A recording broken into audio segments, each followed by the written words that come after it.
Hey, today is day 146, and following yesterday's tradition, I am going to continue reviewing my over-the-board games that I've played kind of recently. But these two games have been in weeks past, so I'm not even sure if I follow my own thought process that clearly anymore. We'll just take a look. Both of these, I play black against the Ruy Lopez. So it should be interesting because the opening is actually very similar. So let's flip the boards on black. Okay. We got a classic Ruy on the board. The first few moves, I don't think I need much explanation because they are very standard. Here I kick the bishop away before castling because otherwise it can take my knight and then win the pawn. Bishop drops back and then I go castling myself. Okay, here if black plays c3, I could lead into the marshal, which is d5. However, black plays a4. I'm going to show you the more recent of the two games. So yeah, both games that my opponent plays an anti-marshal a4. And both times, I don't know what to do. You would think that after the first time I got an anti-marshal, I would go home, quickly review the game, remember this entire line, and know what to play next time. But no, I decide not to review the game, so I face the same exact problem both times. Now, I remember enough from what I've reviewed from my lines to play bishop b7. There's actually quite a number of moves you could do here. Which I think maybe d5, d6, or there's other systems in the air. There's maybe other things you could do. Maybe even h6. I'm not sure. Don't quote me on any of this. I have no idea. Maybe I have no idea. But bishop b7 is one of the particular responses to the anti-marshal a4. So that's what I play in both games. And in both games, my opponent responds not by taking the pawn or doing anything crazy, but by doing the classic c3, preparing d4, entering Spanish torture territory. And both times I pause and go like, oh, yes, like, damn, like, I don't remember. What am I supposed to do here? And then definitely the second game, I was like, oh man, if I had gone home and just reviewed that the first time around, I wouldn't know what to do. So both times I'm like, what do I do? And basically the biggest move I'm fighting for is d5. Because d5 would be just the marshal stuff, but I can't seem to feel in my head whether or not that's justified with a4 and bishop b7 on the board. Right? Like, I have no idea how this changes the evaluation. Because I would love to play the marshal, but this is not actually the marshal anymore with these moves. So I'm not sure. I'm not sure if d5 is a good bet. And I couldn't really convince myself that it wasn't risky. And I wish I'd just gone for it the second time, because actually what I found out later is that I think d5 is the best response. But instead I chickened out both times and I played d6. I played d6, which my opponent naturally follows up with d5. And now basically I'm like, oh damn. Sorry, d4. I follow up with d4. Both times I'm like, damn, like, I think I'm just in Spanish torture now. Which is basically what happens when the opponent is allowed to play this sexy Ruy formation, and I have nothing really to show for myself.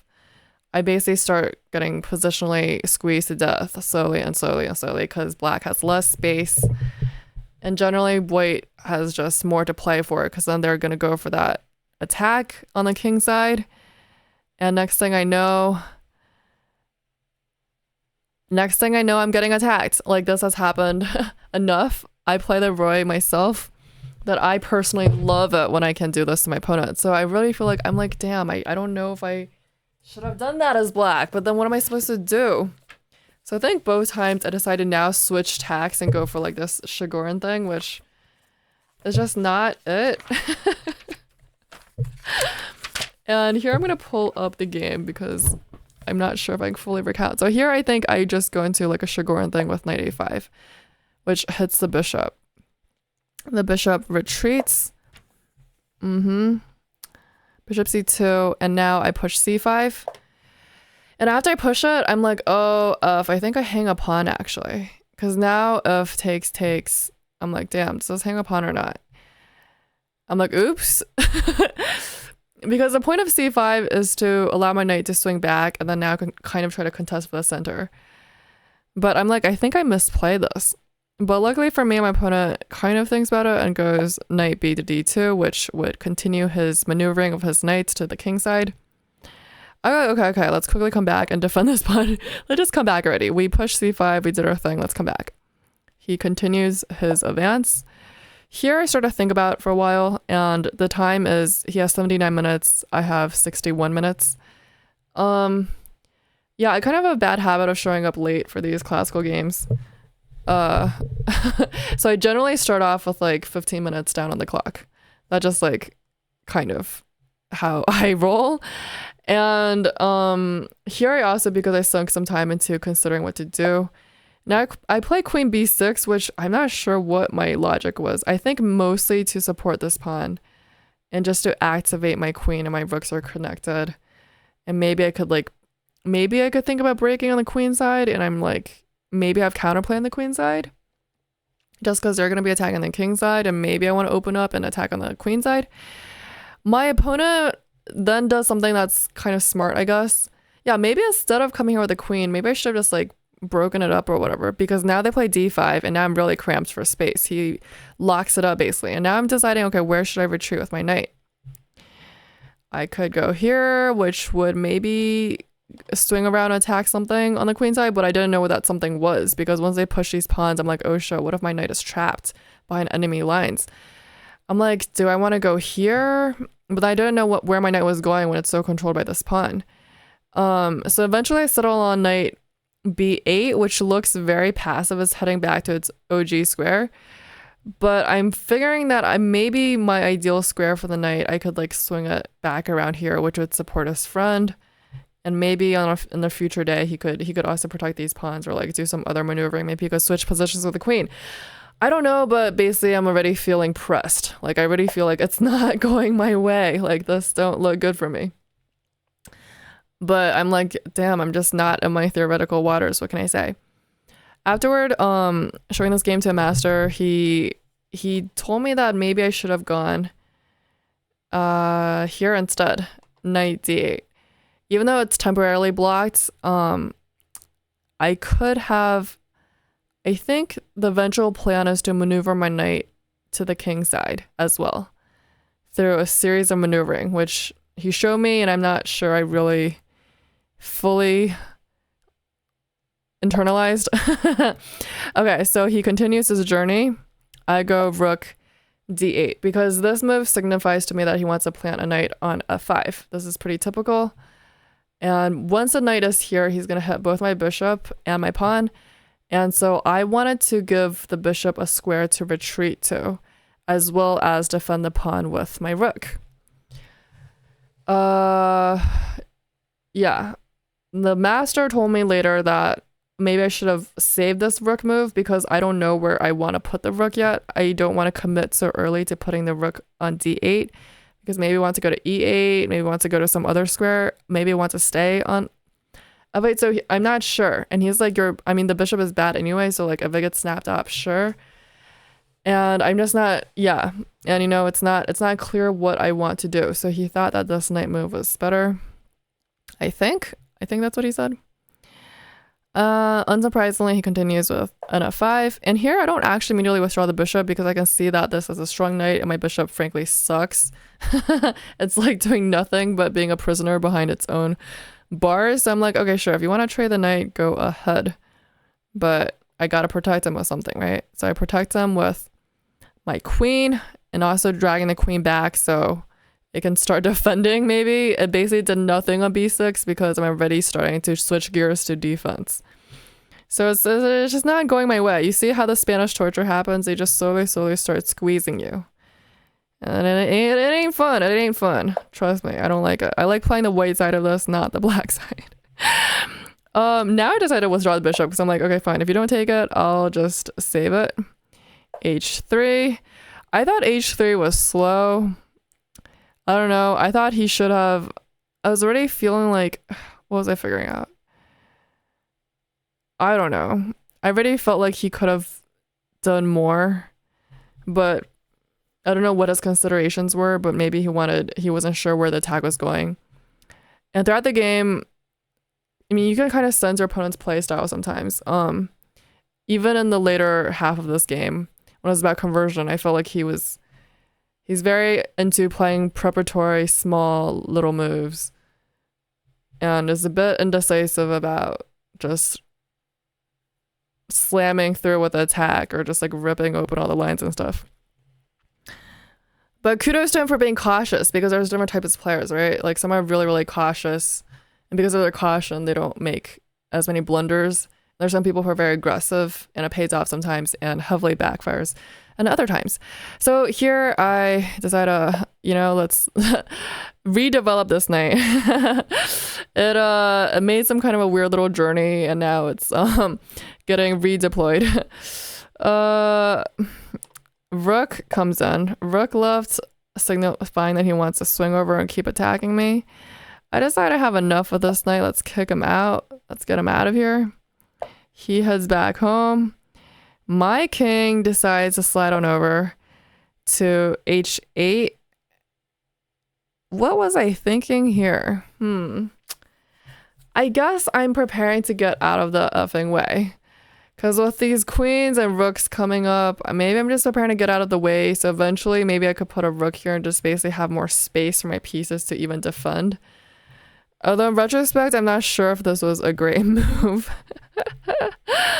But here he has about an hour, 62 minutes, and I have 47 minutes. So I'm still behind on the clock as well. Now my opponent plays... What is this? It says that he plays knight h6. Really? Was this crazy? Hold on, I think I did something wrong here. I think I did something wrong. Yeah? King h8, knight h6. Hold on. Sorry, my bad. He didn't withdraw. Did he?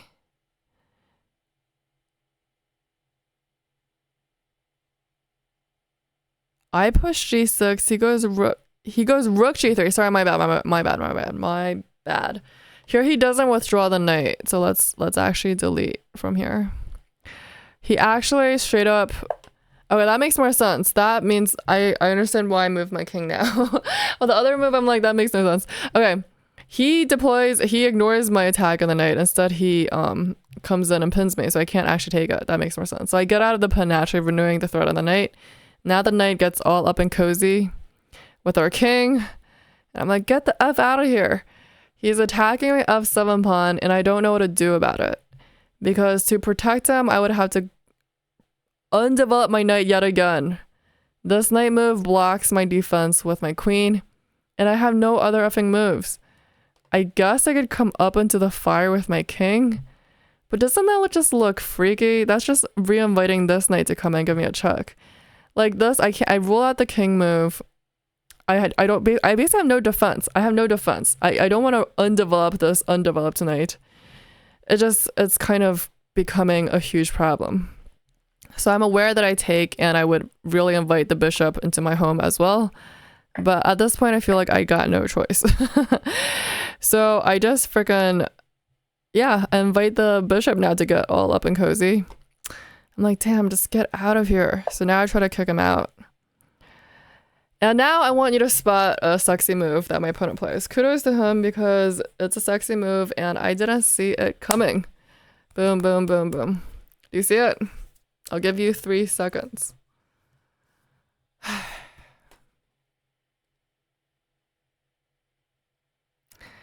All right, kudos to my opponent. He finds a sexy move. At first, I'm like, huh? Did he hang his queen? I wish. Guys, what happens if I take the queen? What happens? Can we spot it? Okay. I won't give it away, but I decide not to take it, basically. I go knight f6, forgetting my attack on the bishop. Maybe, should I have just taken that bishop? Maybe I should have just taken that bishop on second thought.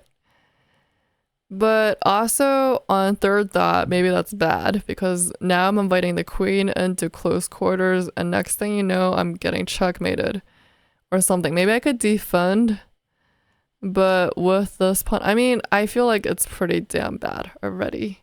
It feels pretty bad.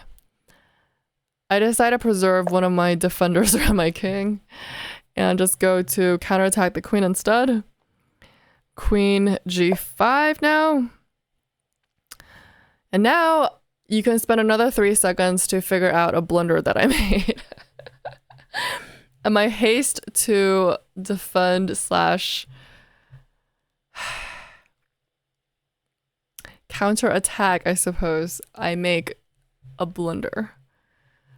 Okay, here I go knight h5, which, what do they do here? Immediately the queen gobbles it up. And then I'm like, are you effing with me? I'm like, literally, this queen just came from that square. That square is protected. But then like, this is just like what happened in the game I showed you yesterday. When you've been defending for a while or when you're under just a lot of pressure, when you feel like you're being attacked, you're under pressure, you're just prone to making mistakes or just like overseeing some very obvious threats because at a certain point, I think you buckle and your brain starts either imagining things or unimagining things. And here, or just like dealing with so many lines that you like start dropping the thread on some of them. So maybe here I was like thinking, considering a bunch of different moves I could be making. But eventually I decide, okay, let me go attack this rook, which would relieve some of the pressure on my king or down the g file. Completely forgetting the fact that the queen just came from here and she can actually just retake again. Which would, okay, so the answer to this is I can't take the queen because, checkmate. Checkmate is coming. I can't open up this file, it's just too dangerous. This very sexy tactical pattern that my opponent spots. So he just takes a free knight. And here I probably should have resigned as my nice opponent did in the last game, but I'm not a resigner so soon like this. It's probably the ego. I just don't want to quit. Not yet. Maybe they could blunder back, you know? But at this point, it's like kind of like I probably should have resigned just because not only am I down a piece, I'm also positionally lost, right? It's like sometimes you don't resign because you have counterplay or you have something to play for. But here, not only is the center locked up, I have no counterplay. Their king is entirely safe. Don't even have a queenside attack going on. My pieces are just really cramped and not active. Like I don't have a single good thing going on for me. I don't know what it is except just pride and just hope, desperado hope that kept me going this game. So I'm just gonna show you a few more moves because because the game actually continues for, this is what I mean by my opponent converting very slowly. The game continues for at least another 30 moves or so. I'd say maybe like 30 moves or so. When I think I was just like playing, what is it called? Not rage quitting. What is it called when you just like sour play? I don't know. Am I just inventing a new term? But like salty sour playing. Sulk playing. That's what I was doing. I don't think I even believed I had any counterattack. I was just sulking. Okay, cool. So queen, I think I go knight. I go attack the queen again. And maybe I give up the knight again. Lol. Queen g5 this time.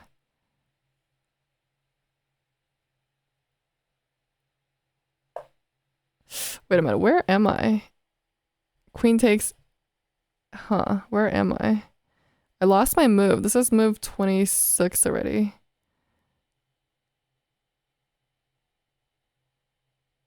Okay, knight takes h5. That was the last one. QE... Okay, so not this move. I take back this move as well. Wait a minute. Why am I not right with the moves? Knight h5. Oh, it's because I wrote the notation wrong. That's what was confusing me. It's queen takes h5, not knight takes h5, okay? And here I play... You know what? I don't think I can even keep showing you this game because I don't even understand my own notation. I write QE7 here, but that's impossible. How is QE7 possible? My own knight is in the way. I'm very confused.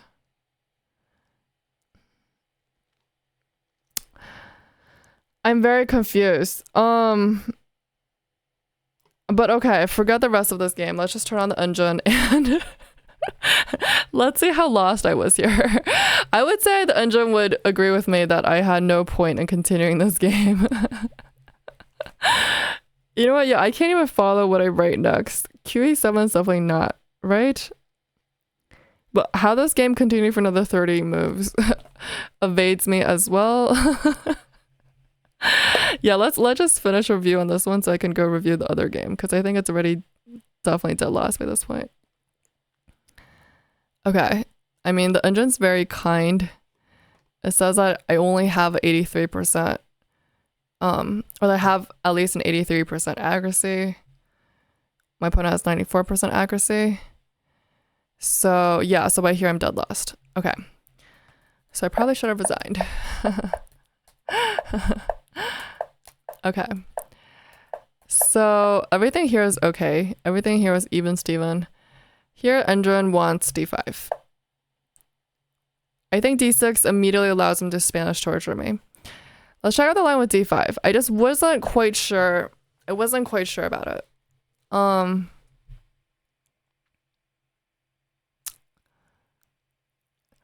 Here they take, I take back. They take. I think I can take with the queen. It wants a bishop to take, but I guess the same thing. Get out of the way. Doesn't this momentarily hangs upon, I guess, but not quite because then I get it back. Yeah. Or do I actually hang upon or do I not? This is, yeah, and starts looking a little martially. Looking a little martially on the board. So maybe I do give up a pawn for an attack, something like this. So now it looks like the classic martial thing of strong bishops versus just being down a pawn.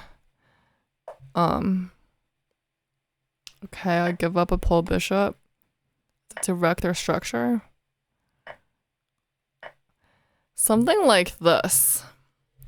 And here it's like a wide open position. I'm not cramped, at least. I'm not cramped for space.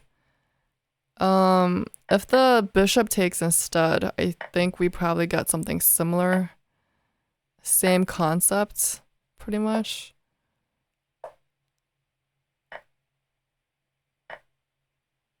Same concepts, yeah. Oh, I give up this bishop to isolate that pawn. And I assume we're going to win back the pawn eventually or something. Something like that. It's like, you know, it doesn't feel ideal, but at least we're not cramped and we have some counterplay. As opposed to getting slowly squeezed to death. If they push d5 here, or d4.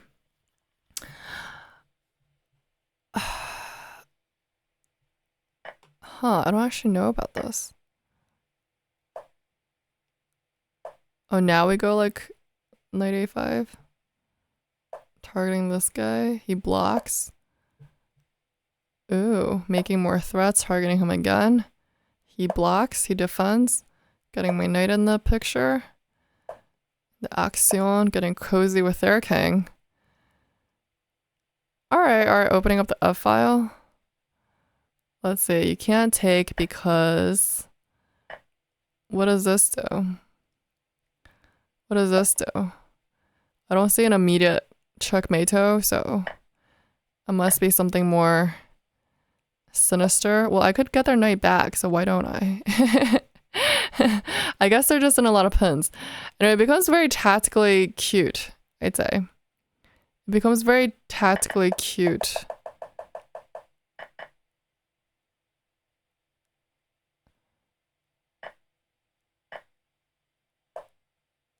Yeah, they leave their whole knight hanging. It becomes very tactically cute. I would have to think a lot harder about this to really understand the threats being made, but something like that. Maybe I should look into it deeper because this might actually happen. But this is not. I think I briefly actually learned a line with d5, and after they push, and if they now do the Marshall thing, I think it's actually a mistake for some reason. It's a huge mistake because of something which I haven't figured out. I think it's knight. Yeah. Now if we enter like a Marshall line, then it's good for me because, yeah, I actually learned this line before, but I completely forgot it when I was playing the game. And now this is a huge problem for them, knight f4, because I'm making a threat of coming here, which would attack the rook.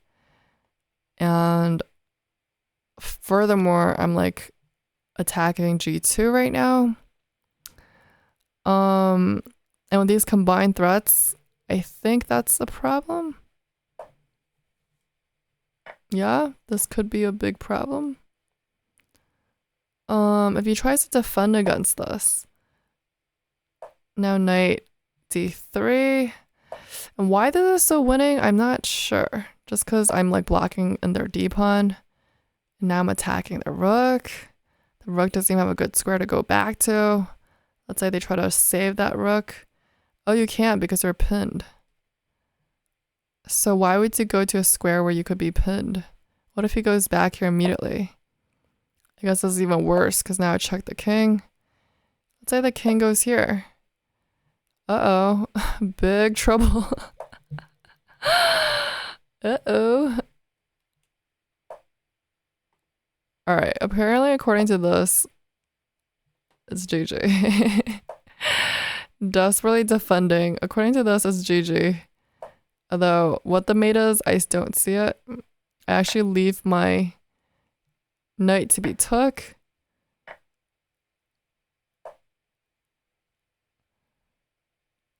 And the point is, I guess they can't really save this guy. What if he goes back here?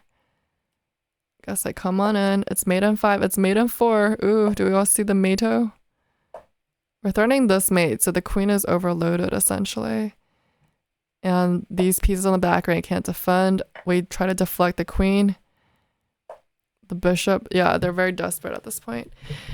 Okay, this is a very satisfying line to know and to comfort myself with, because basically here I comfort myself that we can enter the Marshall and it'd be great for me.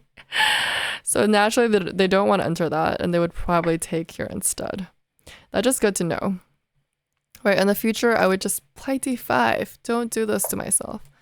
Why do this to myself? It's too much. It's too much. So here engine wants me to just take. Normally they don't want you to take, allowing them to get the center, but here maybe it was just okay. Like here the engine still thinks I'm okay. Even if we're gonna be squeezed and everything. I'm still okay. I hit the bishop. They don't even defend the bishop. Can I just take it? Oh, I take this guy. Interesting. I mean, that don't feel right. Can I just take the bishop? Oh, I want to take with the pawn.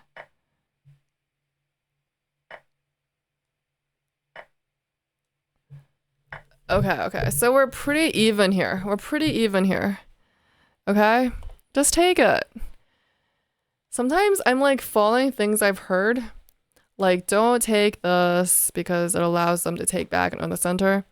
Without really like assessing the position I have on hand. I'm still relying on like principles or like things I've heard when you sometimes it's like a case by case thing. Yeah, this was kind of me not knowing what to do. I should have just taken because QB6 basically just asked for their next move, which is closing the center and pushing me around. I think that actually gave me a lot of trouble. And the whole reason why I pushed c5 was to contest their center, right? So why not take it now? I don't understand it sometimes. Why? I think also because like, there's also that like thing where it's like, okay, just keep the tension on the board. So sometimes, like, you know, you don't know what to go for. Like, do you go for opening it up? Do you go for keeping the tension? And I think here it would just help if I like just assess that d5 was going to be a big problem for me. So because of d5, I actually have to take it. I don't think I can't think that hard about it. I think that's just what the position calls for. And here we're still even. But here we're not even. By here it says I'm already kind of lost, to be honest. Yeah, like my friend was assuring me that I could have defended this and stuff. But just looking at plus 1.3 to 5 for black doesn't seem that satisfying to me. It doesn't seem very comforting. What am I trying to do? Get to freaking f4 myself? What am I trying to do?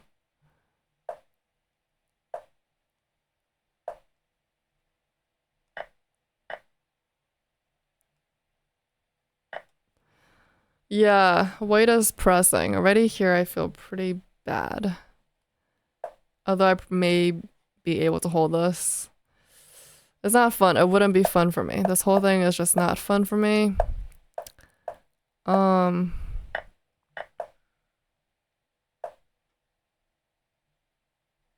Yeah, here it wants me to take that bishop or rook. Either the rook coming in or taking the bishop might help. Me trying to attack the queen. First, it's not a real thing, right?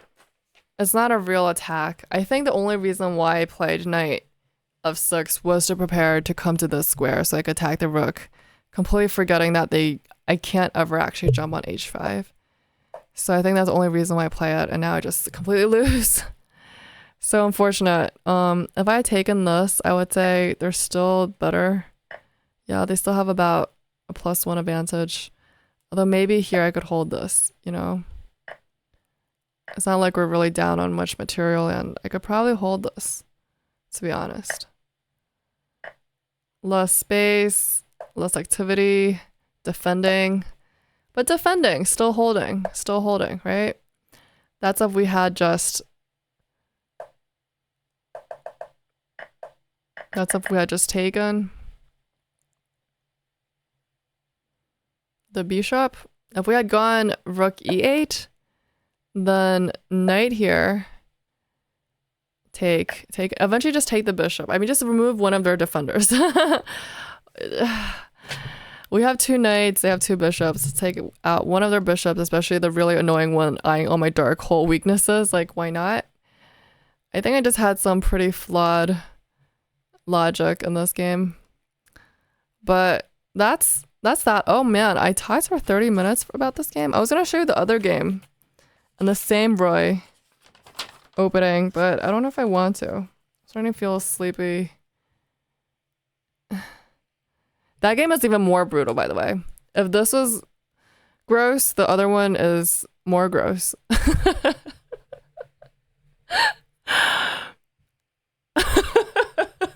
But inspiring. It was, you know, those times when you get attacked and although the whole time you're like, oh man, like, oh man. Even though you're like, oh man, you can't help but feel like my opponent is doing really well. Like, they're really crushing me. They're like not letting me off the hook for even a single breath. Like, they're not letting me catch my breath at all. And they're just going in for the throat every single move. And you can't help but be a little impressed and also inspired. So that's what I felt playing against my very young, I think, is she a 10-year-old girl? I'm not sure how old she is, but like something like that. I felt inspired.